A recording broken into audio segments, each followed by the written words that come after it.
Olá pessoal, estamos aqui de volta, nosso módulo 2. Vamos começar então a analisar as questões relacionadas aqui à teoria das relações humanas. Questão número 10, questão da SES Gran Rio, DNPM, Gestão Institucional 2006. A teoria das relações humanas originou-se da experiência de Hawthorne e acabou por abrir uma fresta nos padrões mecanicistas da teoria clássica da administração. Pode-se, então, afirmar que a teoria das relações humanas... Vamos lá, pessoal. O que ele está querendo saber aqui? Se a gente sabe o que afinal, o que é relacionado à teoria das relações humanas. Então, aqui, beleza, ele está falando da experiência de Hawthorne. Vamos dar uma olhada então nas alternativas e ver aqui como é que a banca está pedindo isso. Alternativa A, enfatiza as pessoas. B, prioriza tarefas e tecnologias. C, acentua a divisão do trabalho. D, apresenta clara separação entre linha e staff. E E, centraliza a autoridade. Pessoal, tranquilo para a gente que já estudou, nossa alternativa logo diretamente é a, ou seja, grande contribuição que trouxe a teoria das relações humanas. O próprio nome diz, né, gente? Relações humanas, ou seja, enfatiza as pessoas. No caso aqui, a B, prioriza tarefas e tecnologia, seria mais relacionado à administração científica. A C, acentua a divisão do trabalho, também relacionado à administração científica. Apresenta clara separação entre linha e staff, isso não tem nenhuma relação com a teoria de RH, das relações humanas. E centraliza a autoridade, exatamente o contrário. Ela diz exatamente para que exista um processo mais participativo ali, que exista uma supervisão mais cooperativa, ou seja, não tem nada a ver. Então, tranquila essa questão. A alternativa correta é a letra A. Vamos partir aqui para a nossa próxima questão.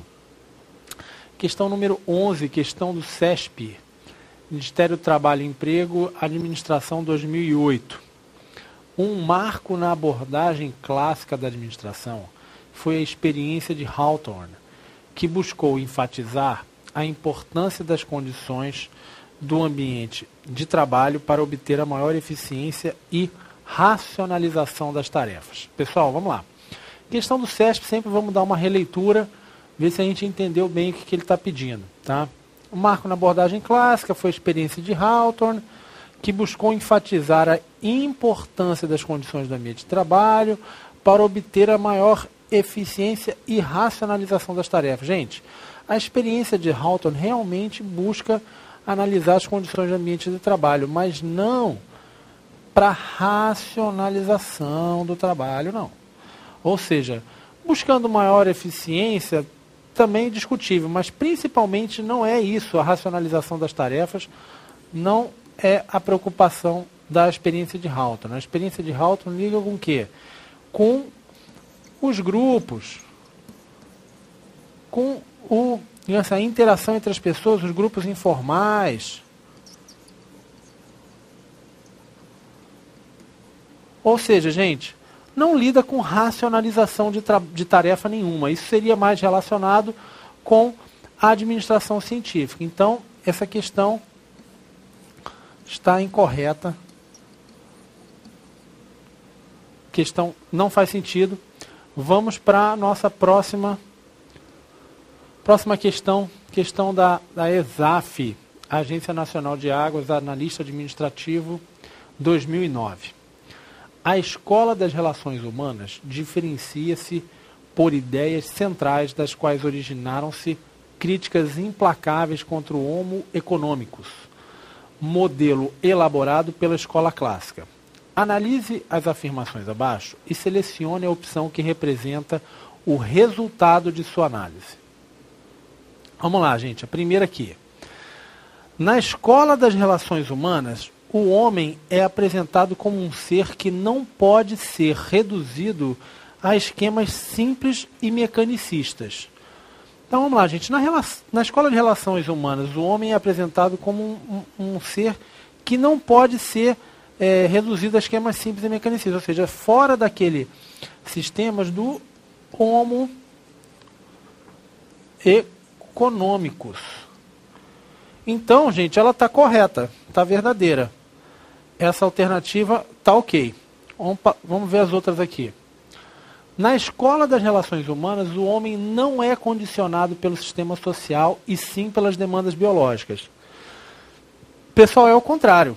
Ou seja, ele é sim condicionado pelo sistema social. É exatamente isso que a escola diz, que o nosso comportamento é determinado pelo comportamento do grupo, pelas normas, pelas regras do grupo. E o contrário, né, gente? O que disse a teoria o experimento de Hawthorne? Que os aspectos psicológicos são mais importantes do que os fisiológicos. Ou seja, pessoal, que mais importante do que as demandas biológicas eram exatamente as demandas psicológicas e, diga assim, o homem sim é condicionado pelo sistema social. Essa alternativa está incorreta. E vamos para a terceira nossa aqui. O modelo da escola das relações humanas é o homo complexus, devido à complexidade de suas necessidades. Pessoal, o modelo da escola das relações humanas é o homo social. O homo complexus, ele deriva de uma outra teoria que a gente vai ver depois, que é a teoria da contingência.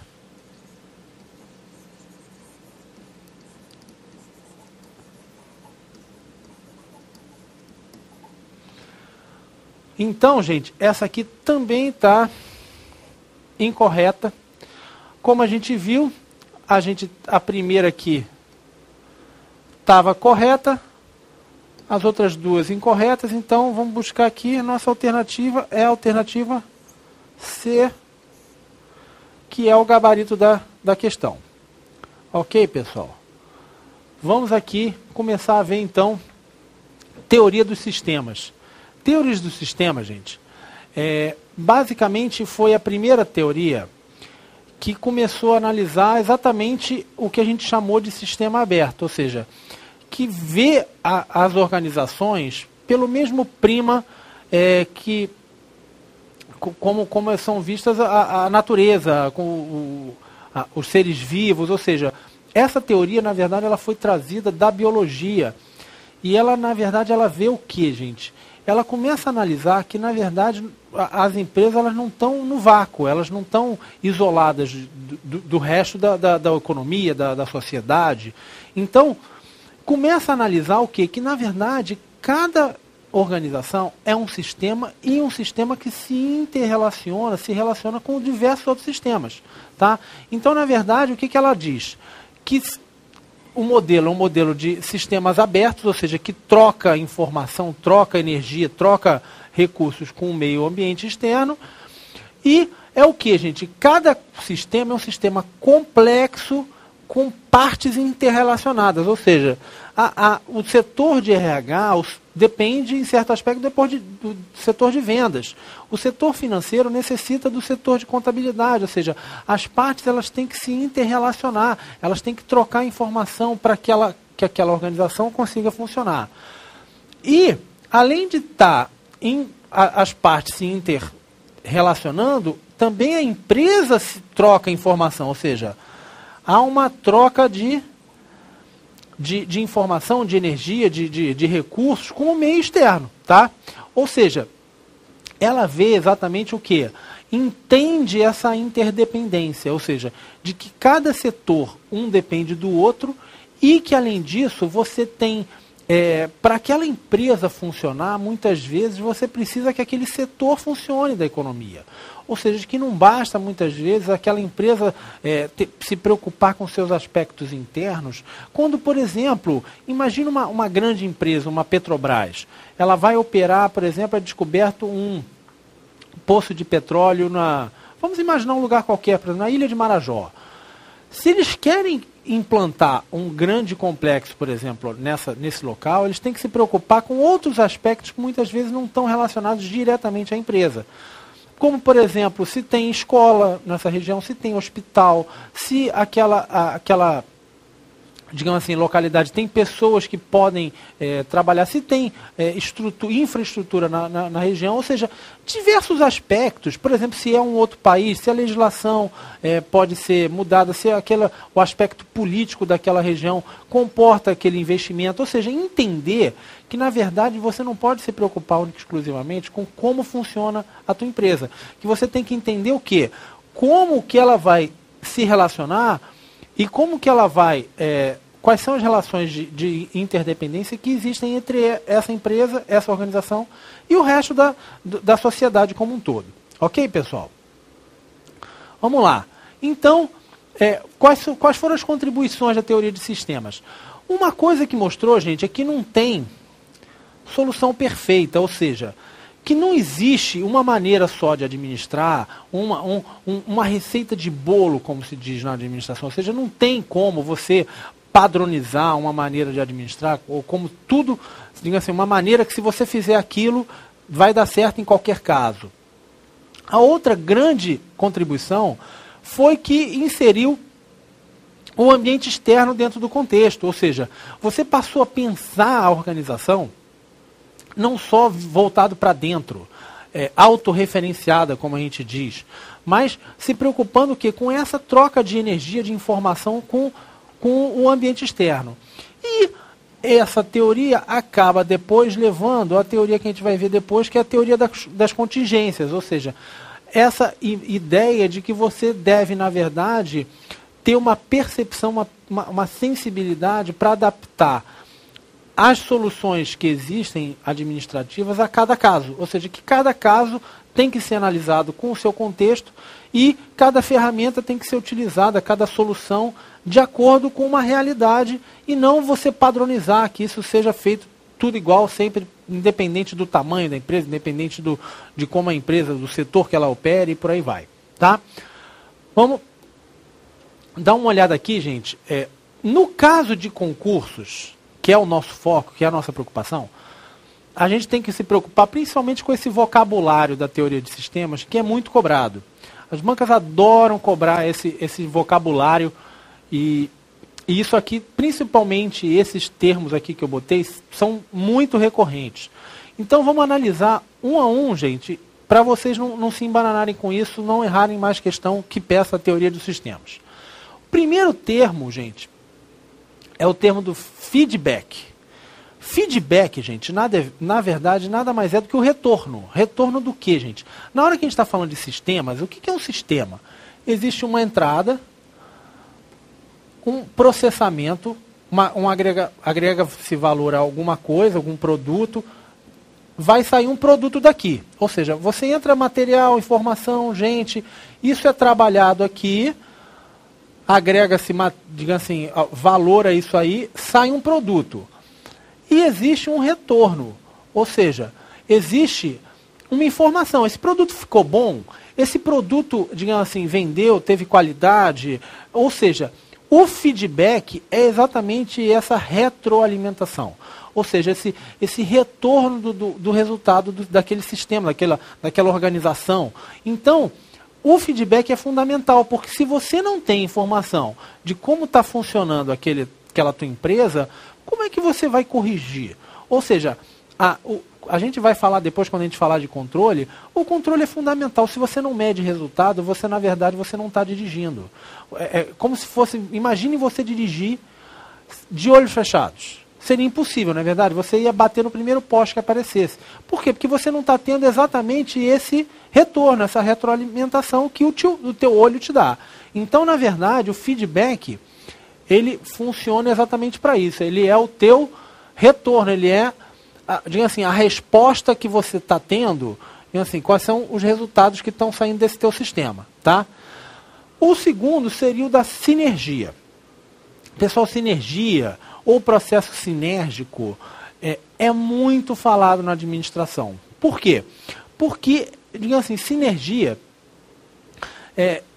envolve toda hora que a gente vai ter, por exemplo, uma fusão de empresas, uma empresa vai fazer uma parceria com outra, o que está se buscando é exatamente essa sinergia, que é o quê? Não sei se vocês já ouviram falar do famoso 2 mais 2 igual a 5. Ou seja, é óbvio que você vai falar, Rodrigo, está doido? Eu estudei matemática quando era pequenininho e não era assim não. Eu sei, gente. O processo sinérgico, ele exatamente diz isso. Ou seja, que o todo é maior do que a soma das partes. E eu não fiquei doido ainda não. Vamos lá, vou explicar. Pessoal, vamos imaginar... Deixa eu abrir uma página aqui. Isso. Vamos imaginar, por exemplo, que duas pessoas vão trabalhar juntas, tá? Então, por exemplo, eu aqui e, por exemplo, o Paulo aqui, amigo meu. Se eu for fazer, por exemplo, uma parede em um dia e o Paulo faz 2 paredes em um dia, em teoria, se a gente fosse trabalhar junto, o que você diria, digamos assim, que eu mais ele, nós faríamos 3 paredes por dia, concorda? Ou seja, eu consigo fazer uma, ele consegue fazer 2, nós dois somados a gente conseguiria fazer 3. O que a sinergia diz é o seguinte, quando existe sinergia, então, por exemplo, vamos imaginar que eu sou mais fraquinho, mas eu sou inteligente, eu consigo ali juntar aquele material mais rápido, o Paulo já é fortão, ou seja, a gente se complementa. Imaginamos que eu, junto com ele, em vez de fazer 3, a gente conseguisse fazer 4 paredes por dia. Ou seja, em vez da gente simplesmente somar os resultados, a gente consegue fazer mais do que a gente faria separado. Tá? Ou seja, eu separado e ele separado, a gente teria feito 3 paredes. E a gente junto faria 4. Ah, você vai me perguntar, Rodrigo, tudo bem, mas como é que isso funciona numa empresa? Ou seja, como isso aí muito bem, você me deu uma história bonitinha de parede e tal, mas como é que isso funciona? Gente, vamos imaginar, por exemplo, uma empresa que esteja comprando outra. Então, por exemplo, a gente tem uma grande empresa de cerveja que resolva comprar uma empresa de refrigerante. É um caso comum aí que a gente já viu várias vezes, né? Então você imagina, por exemplo, tanto a empresa de refrigerante que foi comprada, quanto a empresa de cerveja, tem um setor de vendas, não é verdade? Tem um vendedor que vai lá nos supermercados, no restaurante, que vai vender aquela cerveja, aquele refrigerante, não é?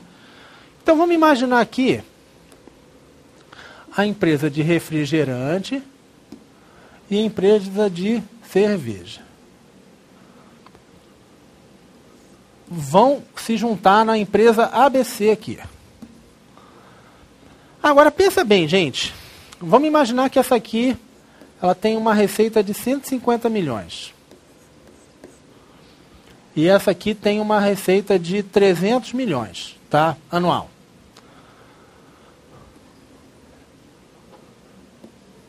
Essa aqui, a empresa de cerveja, tem uma despesa de 200. Então, ela tem uma lucratividade de 100 milhões. Tranquilo, né, gente? Já essa aqui tem também uma despesa de 100 milhões.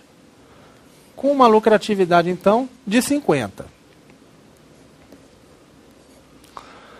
Agora, pessoal, vamos pensar uma coisa. Na hora que a empresa de cerveja se juntar com a de refrigerante, elas duas vão vendem os produtos no mesmo lugar, não é verdade? Ou seja, a partir do momento que você tinha uma equipe de vendas da área de refrigerante e uma equipe de vendas da empresa de cerveja, na hora que você junta essas empresas, elas passam a ser uma empresa só. Então, claro que você vai ter uma equipe de venda só. Então, a partir do momento que elas se juntam, você, por exemplo, tira o custo uma equipe de vendas. Então, em vez de ter duas, agora você passou a ter uma equipe de vendas só. Pensa bem, você vai precisar ter 2 setores de contabilidade? Não, você deixou de ser duas empresas, passou a ser uma empresa só. Ou seja, você corta uma equipe de vendas, um setor de contabilidade.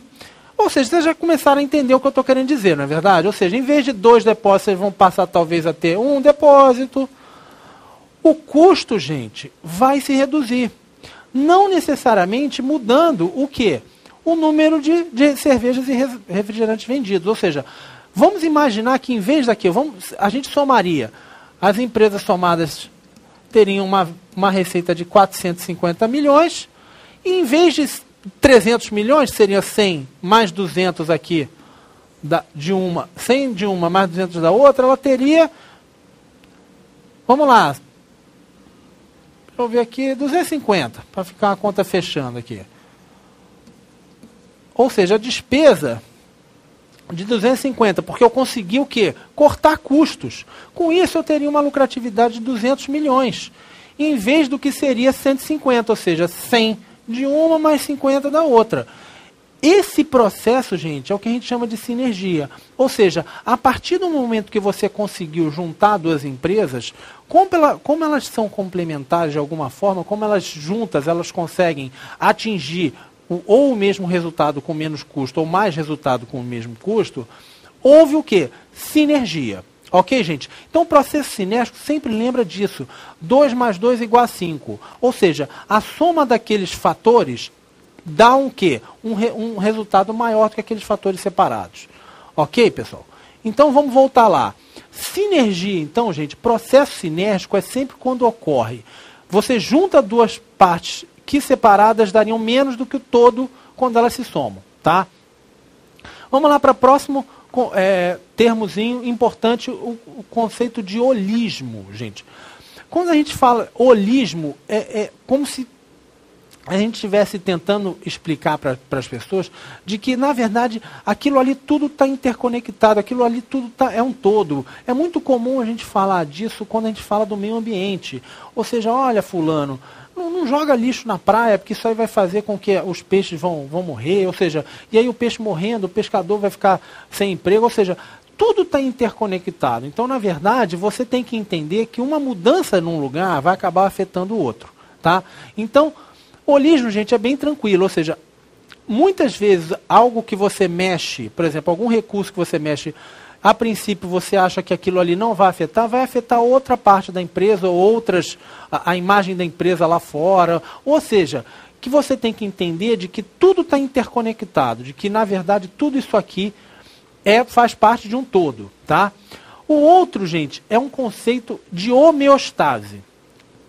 Ou seja, de que o sistema ele busca o equilíbrio. Tem um caso simples que vocês vão entender logo. Por exemplo, o que acontece quando a gente está com febre? A gente fica quente, não é verdade? Quando a gente fica com febre, qual é a reação do nosso organismo? O suor. Ou seja, o que é o suor, gente? É você tentar ali abaixar a temperatura. Ou seja, aquela reação nossa, do nosso corpo, é uma reação buscando o quê? Que o nosso corpo volte ao equilíbrio, aos 36 graus lá que a gente tem que ter. Ou seja, o que se diz, quando a gente está falando de sistemas, que a homeostase, ela ocorre em todos os sistemas, e não só no corpo humano ou na natureza. Então, vamos imaginar, por exemplo, uma empresa que começa a vender muito, o produto dela está bombando, o que pode acontecer que a gente diria seria homeostase? Gente, vamos imaginar que você começa a produzir muito, você não tem como o quê? Contratar gente tão rápido, treinar, não tem como construir uma indústria, uma fábrica de uma hora para outra. Então, provavelmente, o que vai começar a ocorrer? Você vai começar a atrasar entrega, ou o teu produto vai começar a piorar de qualidade. Então, naturalmente, se você não cuidar, o quê? O próprio sistema busca o equilíbrio. Você gera uma situação onde o teu produto vai piorar, tuas entregas vão atrasar e o próprio público vai deixar de comprar de você. Tá? Então, a homeostase é essa teoria, esse conceito de que o sistema busca o equilíbrio de alguma forma ou de outra. Tá? Vamos ver outros dois conceitos que são bem relacionados, que é o de entropia e da entropia negativa. Entropia já é o contrário, é a tendência de qualquer sistema de se desintegrar.